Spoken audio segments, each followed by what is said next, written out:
Good morning, everyone. Thank you very much for being here. As everyone probably knows by now, a major storm is coming to Seattle and our entire region. This is a potentially very dangerous storm with significant snowfall and winds. It will be dangerous to drive and to be outside. We expect the snow to begin accumulating on our roads in the next few hours. The snow will pick up overnight.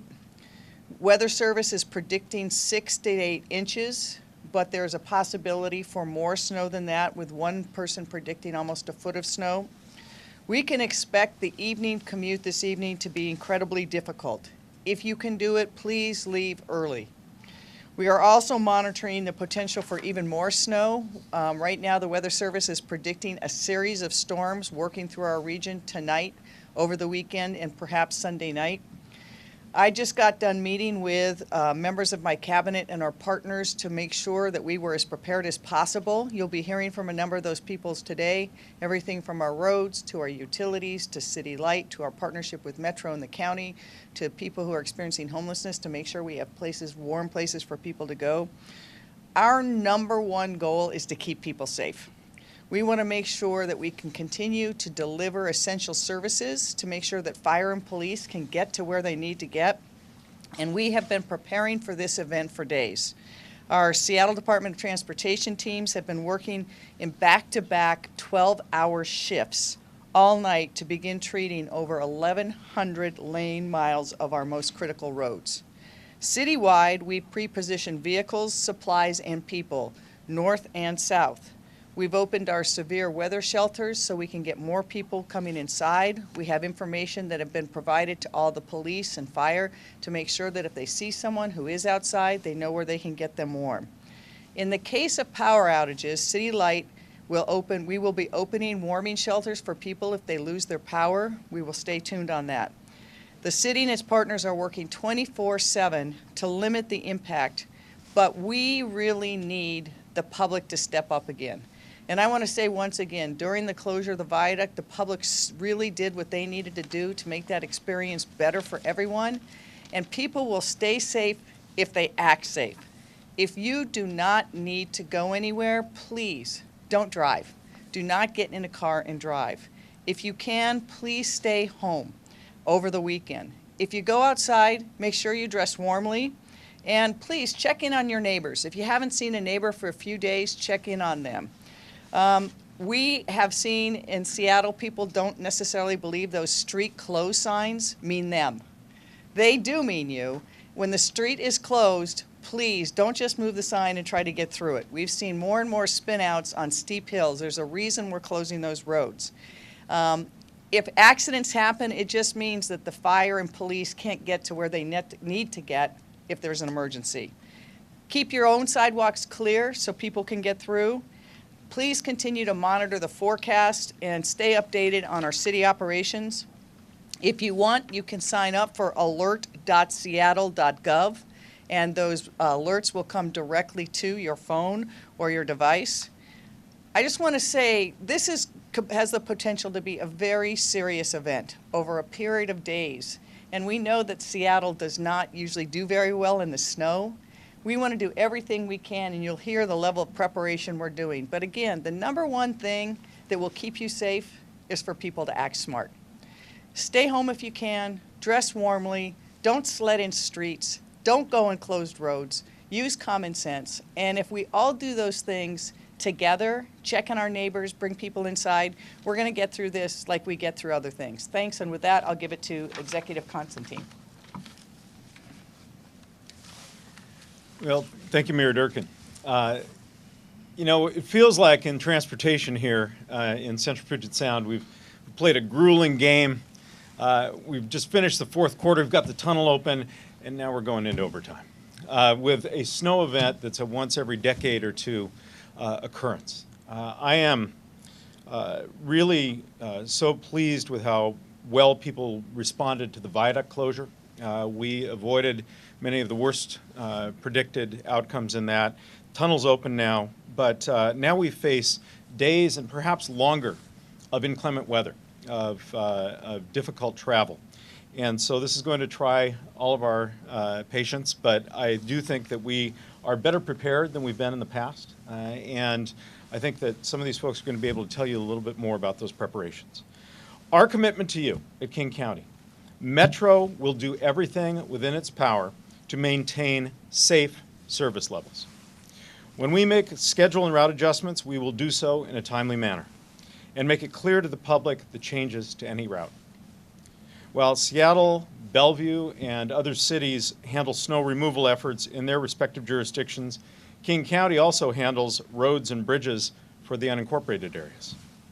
Crews have been working nonstop, pressing all available equipment, whether it's in the roads division or throughout our government, into service to clear snow and ice as quickly as possible.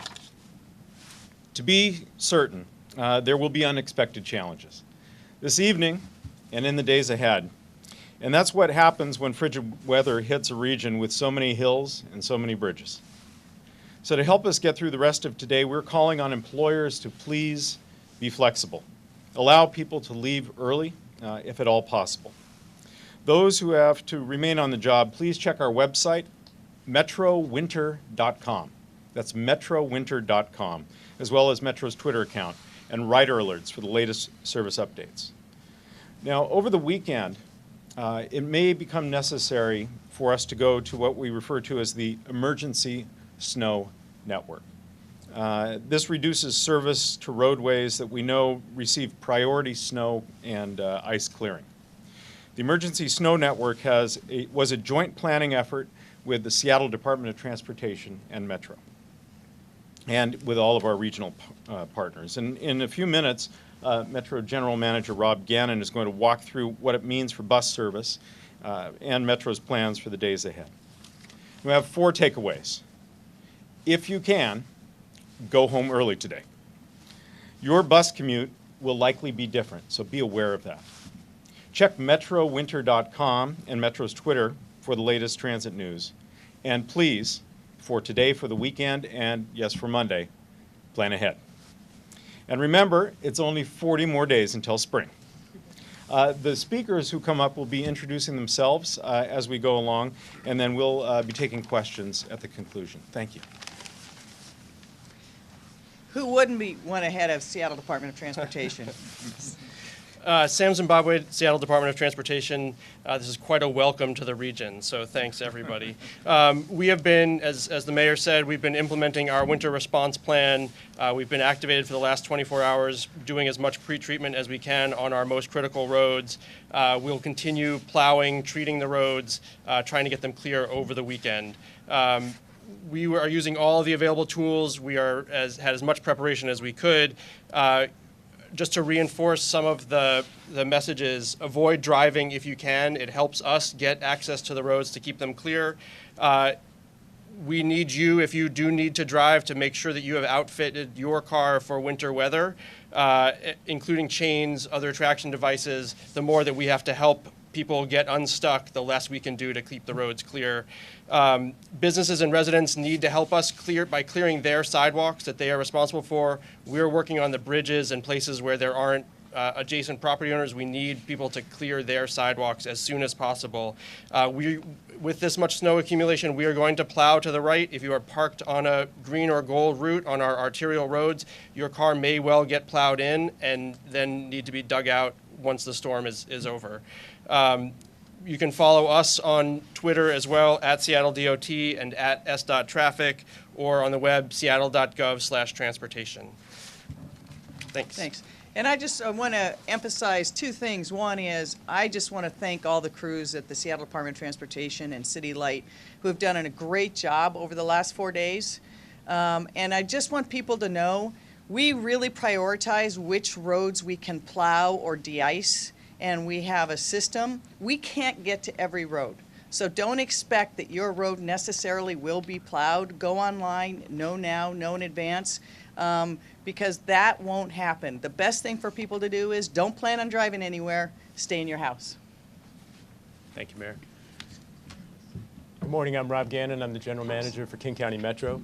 A lot has been said about not traveling over the next several days, and what I want to emphasize is there's still an awareness that people do need to move on occasion. and that's the role that Metro will play. The executive referenced the possibility of us moving to our emergency snow network, and that is our effort to assure that our buses can continue to move through this period, providing essential services, also helping people get to where they need to go when they don't have any other options. What I also want to paint is a picture of Metro already in a state of preparation because of the snow that's currently on the ground. What that means is while we're working to recover from the current storm system, we're also working to prepare for the next. We have a system that is already reduced. So looking across the entire county, our system is reduced by about 275%, a reduction of about 25%. Over the weekend, it's possible if we trigger the emergency snow network that you could see a further drawdown of our service to a 50% level. Again, that's across the entire county. And while that may seem like we are overcautious and preparing too much, what it also helps us do is stay prepared in the event that this is a storm system of long duration. At Metro, we're busy chaining coaches. We're getting our plows ready to go to keep our hubs open. We're doing all of this now, but we also have to have an eye to what happens on Sunday, on Monday, on Tuesday. Our system will continue to get more fatigued. We have to be really focused on recovery because when the snow does go away, we want to be ready to respond to that demand that is ready to get out of their houses, back on the roads, to work, to school, to wherever they need to go. So I'll emphasize what the mayor and the executive have said, that the best place to stay informed about Metro is on our website, metrowinter.com. And I also want to just do an early thank you to our partnership with the City of Seattle and SDOT specifically. If the last few days are any indication, we have brought our level of partnership into this arrangement that has not been seen in a long time. And we're very proud of the work we're doing with them. We know that working together, we will serve the region in the days ahead. Thank you.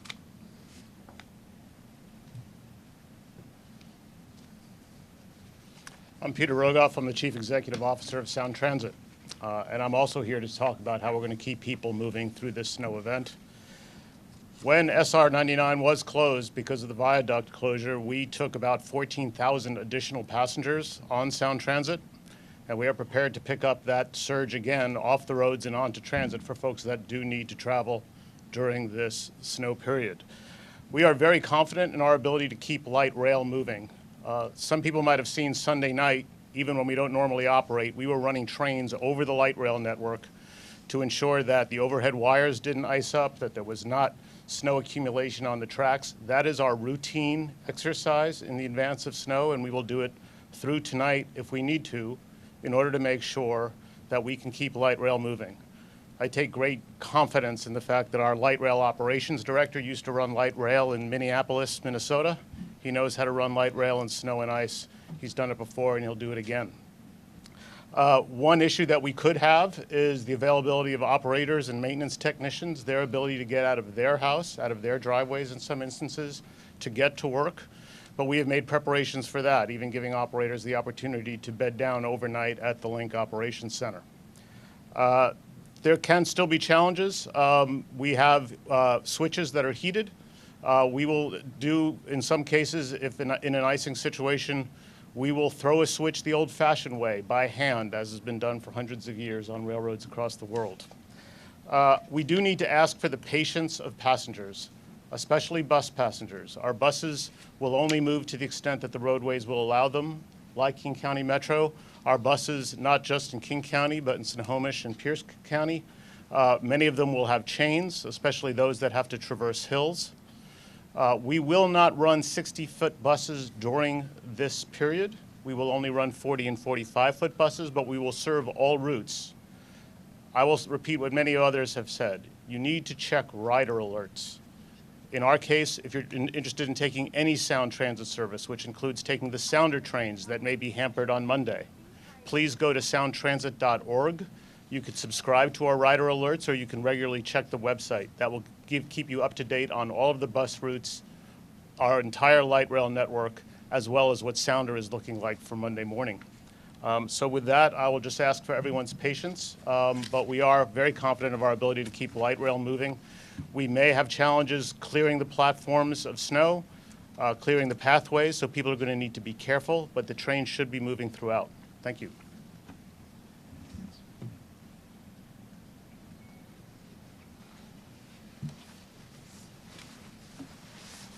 Hello, I am Dave McCormick. I work for the Washington State Department of Transportation. I manage the maintenance division for WSDOT.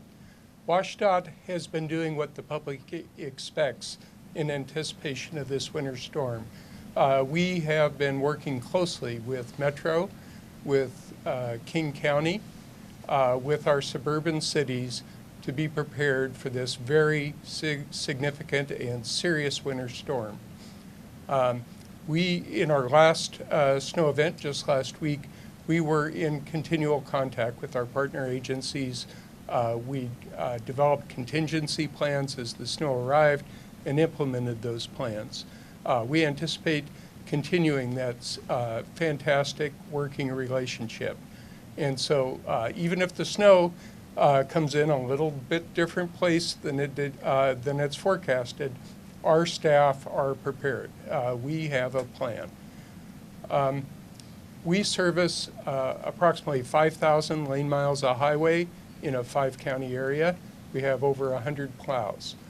We have spent the week restocking, finalizing our snow plans, making last-minute adjustments to where our trucks are located, and we're ready to implement our plan.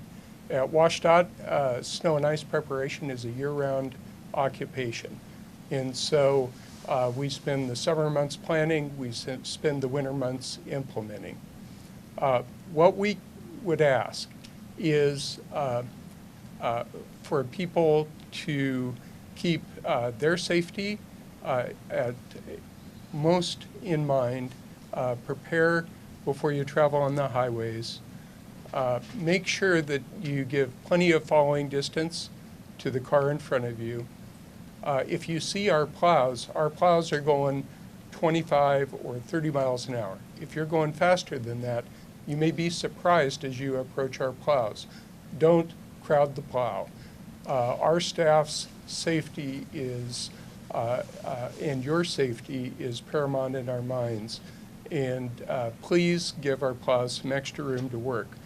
We had 4 of our vehicles impacted in the last winter storm.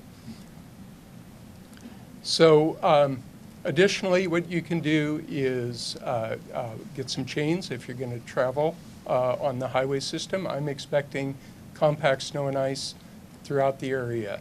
Chains are essential to travel in that kind of environment.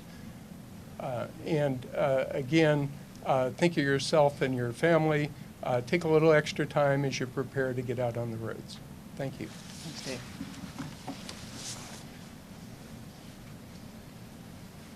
Good morning. My name is Barb Graff. I'm the Emergency Management Director for the city.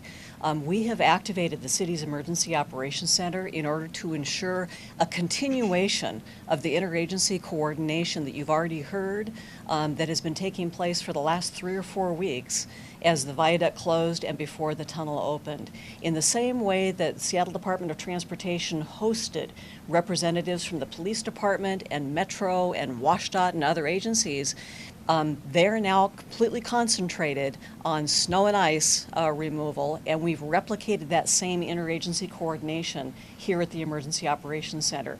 And we will stay active in that activated mode for as long as the need presents itself. So that anything that needs to happen, one agency helping another or solving a problem that comes up that we need to address, we're on it and paying attention to it. Things such as Seattle Public Utilities and other departments helping to provide trucks and resources to SDOT when they needed supplies delivered. Things like the fire department helping to provide chainsaws and crews as City Light needs to be able to get to lines down and power outages. The last thing I'd like to wind up with, and it's a point that the mayor led with very appropriately, there's more than 700,000 first responders in our community. It's the people who live here and care for one another, friends, families, and neighbors. Please check in on people who live around you and offer whatever support you can to them. Thanks. Good morning. I'm Carmen. I'm the Chief of Police for the Seattle Police Department. And I want to echo what the mayor said, that there's really nothing more important than the public safety during this potential inclement weather time. I can tell you in my 27 years, I have not seen the level of coordination between organizations and agencies that I've seen here. We are working diligently with our partners and have been for several days to make sure that we provide the best response to public safety that we possibly can. To that end, the Seattle Police Department has snow plans for every precinct. We've been coordinating with FAS and SDOT to make sure we have the signs that we need and the road closures that we need to have. And as the mayor said earlier, please don't move those signs. They're there for a reason. That's why we put them there. We've also been coordinating for our patrol vehicles to all be chained up. We've upped our staffing in the communications center to make sure that anyone who calls, has a call for service and calls 911, that they're getting a response, a prompt and timely response. We've also communicated to our officers a list of emergency shelters, and we want to thank HSD for providing that, so that we can continue to regularly patrol areas and look for people who are living unsheltered in the city and provide service to them. We have 2 vans and a squad of officers that will be looking around for anybody that we need to connect with and provide services to them and take them to shelters, which everyone has worked so diligently to make sure that they're open across the city so that everyone can sleep safely. We've dedicated a number of folks to our command staff for the EOC operation, not to the command staff, to the EOC for the operation, and we're going to make sure that we have that staffed up as well. I'm feeling very confident with the level of coordination that we've had that we're going to do a really good job here to make sure people are safe. Thanks.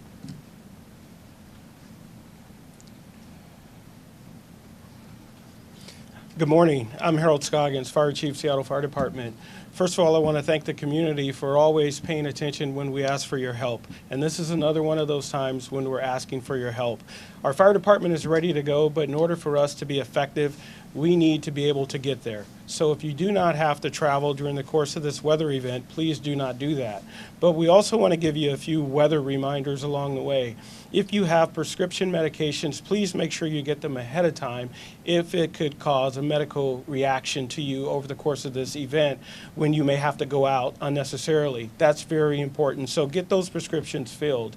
And then we're going to ask you not to use warming devices inside the home that are not designed for being used inside the home. That's very important. And check those carbon monoxide detectors and smoke detectors during this very important time. But also want to give you another reminder. If you do have warming devices that are designed to use inside the home, they may not be designed to be used 24 hours a day over the course of 2 or 3 days, and they may have a problem along the way. So read the instructions and pay attention to that. And since we're asking so many not to drive, we want to make sure you're paying attention if you are navigating on foot. Now is not the time to be texting and walking. We need you paying attention. Many of the sidewalks are very slick. We're seeing slip and falls out there on the sidewalks. And as you're crossing intersections, make sure the cars are stopping before you start crossing the intersection and you don't step out. And drivers, we're asking you to give a little more stopping distance inside intersections, more room behind the cars in front of you. We're having a lot of bumper-to-bumper contact that way. And give those intersections a lot of room, and let's make sure it's safe for all. So just pay attention out there, but if you need us, as always, we're going to be there for you. Thank you.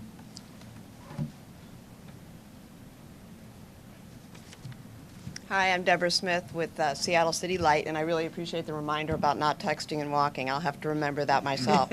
So first of all, I want to say, as your community-owned electric utility, this is what we do. So again, we are focused, and our crews are focused. They're talented, skilled, and restoring service after outages is somewhat of a routine business for us. That's not to say that this is expected to be a routine event. So I will start by saying that we will ask your patience as we move through the next few days. Our restoration protocol, if you will, is make safe, communicate, restore. So our first goal is to make things safe, and so it's always worth a reminder. If you see a downed power line, assume that it is energized and dangerous. Make a clear way around it. Communication is incredibly important to our customers. So one thing I will say is that if you live in an area where you have a history of experiencing outages, make sure that your devices are charged. Make sure that you're ready to deal with something if it does come your way. But we are also going to be working very hard to keep our estimated restoration times current. So that's a priority for us on this event, so that you can count on us and get the best information possible on our outage map. Our customer service center will be open 24/7 as long as it's needed. So if you have outages, please call us, as is your typical practice. And again, be patient. Know that we're here for you, and we'll be working as hard as we can to make sure that your power is on, stays on, and if for some reason is interrupted, is restored as quickly as possible. Thank you very much. Good morning. My name is Jason Johnson. I'm with the Human Services Department here at the City of Seattle. We have activated our severe weather shelters. Those shelters have been open for the last 4 days. Last night we had almost 140 people use that overnight shelter. The shelter is located at Seattle Center in the exhibition hall at 301 Mercer Street. There also is the Armory, which is open during the day as a warming center, and that Armory is open from 7 a.m. until 10 p.m. I know that the King County has also activated their severe weather shelters, and there is capacity at the King County Admin Building, likewise capacity at Seattle City Hall. I'm encouraging everyone who is living outdoors, experiencing homelessness, to please go inside.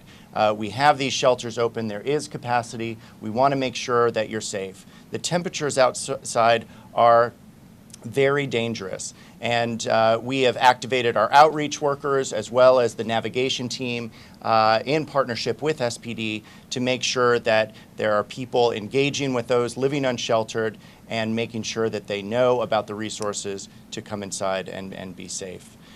Likewise, I just wanted to talk about a partnership with the parks. We are able to open a new shelter resource at Garfield Community Center. That's at 23rd and Cherry.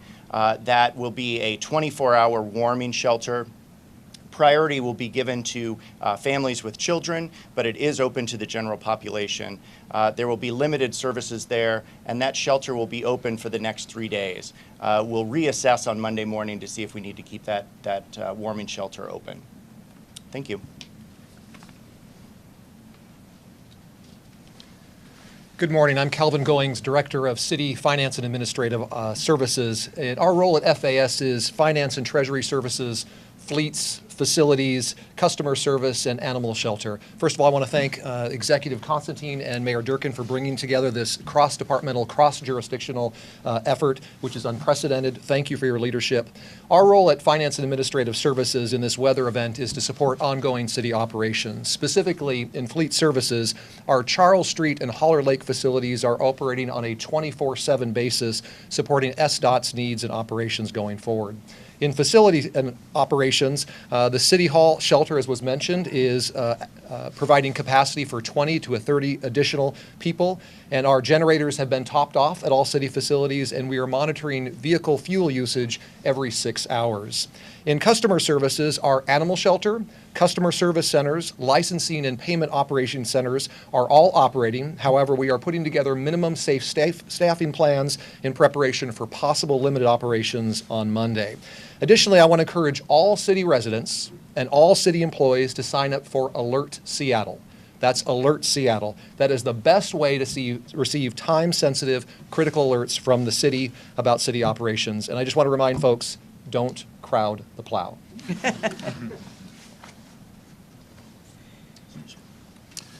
Good morning. I'm Christopher Williams, and also from Parks, and I'll say a little bit more about the emergency shelter that we're establishing at Garfield Community Center. This shelter will operate beginning at 3 p.m. today and will go to Monday.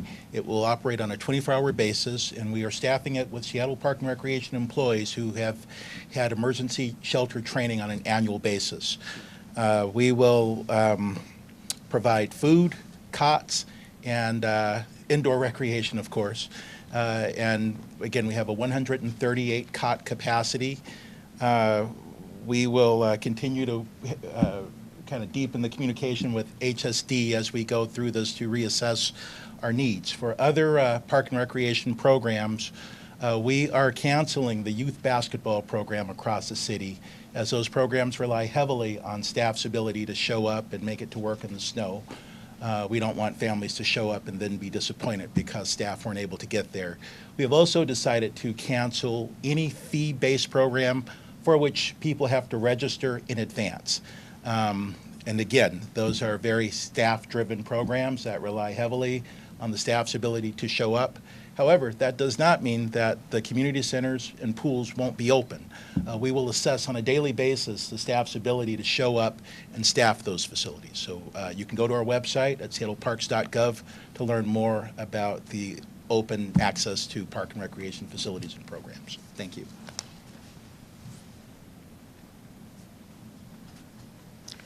Good morning. I'm Mami Hara. I'm General Manager of Seattle Public Utilities.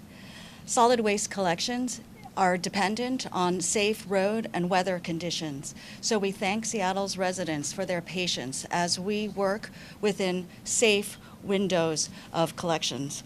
And Seattle Public Utilities is closely watching the forecast to determine whether our crews can safely handle pickups and will notify customers of any delays. I'd like to reiterate that it's important for folks to sign up for alertseattle.gov.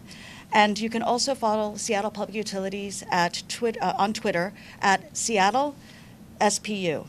You can also monitor your trash collections on our website at seattle.gov/UTIL.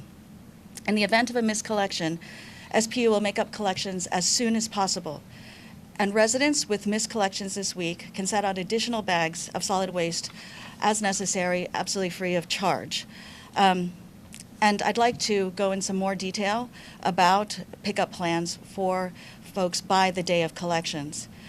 Thursday customers are being served today on Friday, February 8th. So if your collection day is usually Thursday, please set out your collection bins today. However, if afternoon road collections conditions don't permit our ability to complete your collections, please put your bins back and set them out for the end of next week. Friday customers are scheduled to be served on Saturday. We're currently planning on picking up Friday customers tomorrow on February 9th. However, if road conditions are as predicted, we will have to cancel collections for Saturday and delay until the end of next week. So please stay tuned for updates. And then Monday collections. If your regular collection day was Monday, February 4th, our crews will attempt to collect your garbage, recycling, food waste, and yard waste on Monday, February 11th. You can put out more than the normal amount of garbage and no additional charge, as I said before. But if we are not able to pick up your collections on Monday, we will alert you to tell you if we can do a midweek collection. It's important to us that we not have people accumulate their garbage for 3 weeks. So please stay tuned with our website if you need any additional information about your collection day. Thank you. Thank you very much. We'll take some question and answer, but just to recap so people know is pretty simple rules. Let's put the common in common sense, and people really do the smart thing. If you can stay off the roads, please stay home, stay off the roads, stay safe, check on your neighbors, don't crowd the plow. Remember that also that each of the departments that is showing up to help us relies on people who themselves have families, have to get to work, have to get on the roads. So keeping the roads clear is not only the smart thing to do, it makes sure that the people that need to get to work can get to work so that we can get the services we need. I also just want to say again, these crews have been running hard already. They're working 12-hour shifts. They'll be continuing these 12-hour shifts, and I think we really have to give a tremendous amount of credit to the men and women who have been out there day after day already, and will continue to do it to serve the public. And with that, we'd be happy to take any questions. I guess I have a question. If we see a bunch of snow before the evening commute, as folks are coming out of these downtown office buildings, what are the best routes? What's the top of the list that you're going to be clearing and plowing first? Sam, do you want to talk to that? Sure. So most of the downtown streets are part of our arterial network. We're going to be working to get people to the freeways and keeping those arterial streets clear. If they see snow building up and it's not passable, they should look for another route as well. And check, and again, for everyone who didn't check the metro schedule, because many people, as we know, we're a great city. A lot of people take transit, whether it's Sound Transit or Metro, but those schedules are changing. So check before you go trying to catch your bus or your train. Question for Rob, Gannon, Metro. Rob? Just can you go into the emergency snow network planning? How would a person find out whether that's in effect and where those routes are if it goes down to 50%? I can. So to be clear, we have not yet made the decision to go to the emergency snow network. We will look to the weather conditions later this afternoon before making that call. By doing it in the middle of the afternoon, we will be able to alert our riders, our customers, and the region that that will take effect the following day. So if it is to take effect, it will be the next day. Then our website continues to be the very best resource. MetroWinter.com and rider alerts will tell you where the emergency snow network is, how to access it, how to find your ride, where the safe conditions are, and in addition, where any unsafe or additional cut services are taking place. Is that a fixed network that routes don't change, or is it a fluid situation where everyone's going to have to check on what routes are running? It is designed to be a fixed system as close as possible. The weather conditions could continue to interrupt our ability to operate that emergency snow network. While you're up there, Peter Rogoff was saying on ST buses, they're not going to run the 60-footers, which I presume are the articulated buses. You've got a lot of articulated buses. Those often get into trouble when things get bad. But are you going to take those off, or are you just going to, I noticed they were running the other day. So a clear distinction here. Metro will continue to operate our 60-foot articulated coaches with the exception of the electric trolleys that are 60-foot articulated coaches. So we'll ground the 60-foot trolleys because they will experience the most difficulties, but the other Artics, they are the workhorses of our system. So as crowds start to come back, we want to be able to carry them. We're cognizant of the fact that they do get caught in snow, so we have our crews ready to go out and offer assistance. Are you, when are you going to make the decision whether to put chains on buses, and just generally, how long does it take to put chains on one bus, and how many buses might you have to chain up? So first, we have outstanding mechanics that can put chains on awful damn quick. That's a technical term. Technical term there. So we have already made the decision to chain our coaches for this afternoon's PM commute, and you may see our crews literally out on the street where buses are laying over putting the chains on. We made that decision because if we put the chains on at start of service, they would have run all day on dry pavement, and that would have created more difficulties. So we're in the midst of chaining the fleet right now. Mayor Durkan, will you speak about the 59-year-old homeless man that died due to exposure? I know you spoke about some of the efforts that are being done to mitigate that, but that's really the worst case scenario in this kind of It is a really, I mean, I think first it breaks everyone's heart that we've lost a life, and it just shows the importance of number one, having us open additional shelters, both warming shelters for the day for people to come inside. I also want to commend Jason Johnson and the Human Service Department because they've been working with all of our shelter providers so that shelters that are normally just overnight shelters are actually performing as 24/7 so people can come out of the cold. We're doing everything we can to make sure people can come inside. It's why both the fire and police department are looking for people. If you see someone who's living outside and you're not sure they're okay, call, because we want to make sure we get them somewhere safe. So I think that we've seen that. We've also seen, you know, a tragic accident where a person sledding was hit by a car. We just really want to keep people safe. And so, you know, taking that extra step yourself to keep yourself safe, your family safe, and then if you see people that are in need, make sure that we can help them because we're doing everything we can to have that capacity. One follow-up question on just in terms of referrals, like the navigation center needed a referral to go in. What about the referrals to tiny house villages? Are those going to be open for the next 72 hours? We are working to make sure that on a regular basis we know everywhere there's a capacity in place. Mary's Place is opening an extra family shelter downtown on about 7th and Stewart. We have the extra facility that's coming into the Park Service area down at Garfield Community Center. We want to make sure that, and so we are in regular communication so that our navigation team now is doing only outreach. They're trying to go to everybody who's sleeping outside, living outside, to know where they can get in somewhere safe and warm.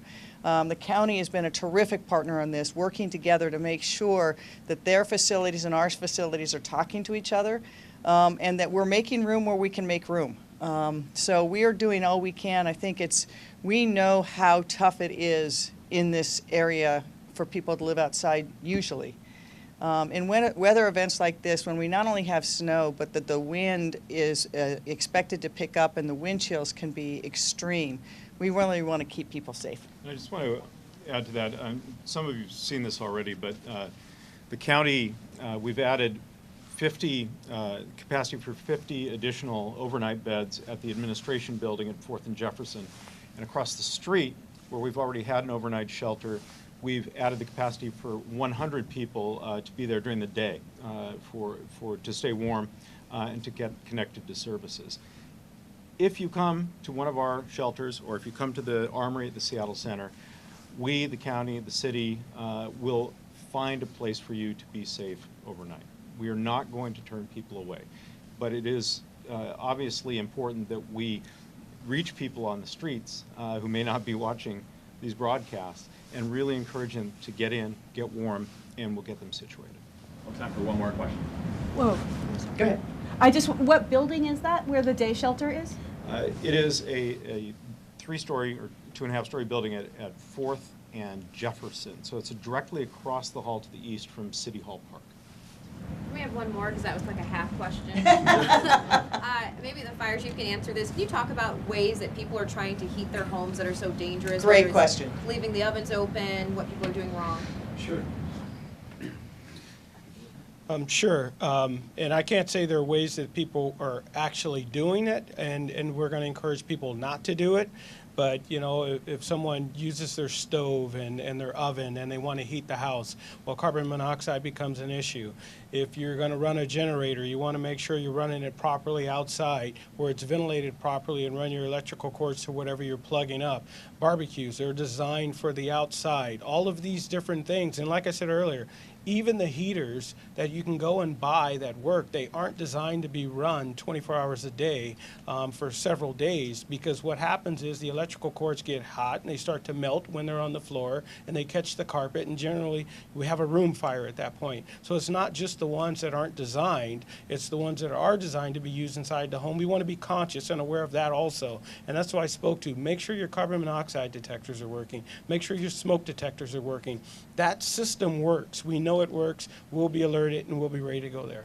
And I think I would add to that too. Also, we've been working with trying to do outreach to a lot of the community-based organizations that work with immigrant and refugee communities who don't speak English, because we want to make sure that everyone in Seattle gets the adequate warnings regardless of what language they speak, from whether it's to stay home, what the bus routes will be, but also how to keep themselves safe. So again, want to thank all of our partners who've been really working around the clock to make sure that we're not just working as a team, but we're letting the public know as much as we can, and trying to reach out to all those communities in Seattle and in the region. Thank you very much for your time, and stay off the roads.